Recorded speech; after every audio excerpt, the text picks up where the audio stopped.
First పన్నీర్ని చిన్న చిన్న ముక్కలుగా కట్ చేసుకోవాలి. తర్వాత కడాయిలో కొంచెం ఆయిల్ పోసుకొని పన్నీర్ ముక్కల్ని డీప్ ఫ్రై చేసుకోవాలి.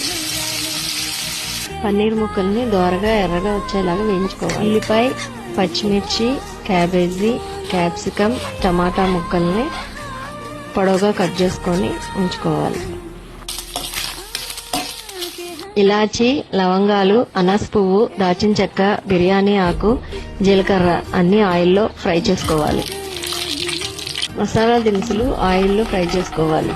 తర్వాత తరిగిన ఉల్లిపాయలు, పచ్చిమిర్చి, టమాటాలు, తరిగిన కూరగాయలు అన్నీ వేసుకొని వేయించుకోవాలి. ఇప్పుడు సరిపడా ఉప్పు వేసుకోవాలి.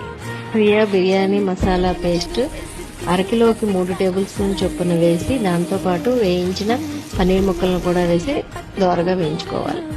గ్లాస్ బియ్యానికి 2 గ్లాసుల నీళ్లు చొప్పున వేసుకొని ఫ్రై చేసిన కూరగాయలు మొత్తం కుక్కర్లో పెట్టుకోవాలి. ఇప్పుడు గుమగుమలాడే పన్నీర్ పులావ్ రెడీ.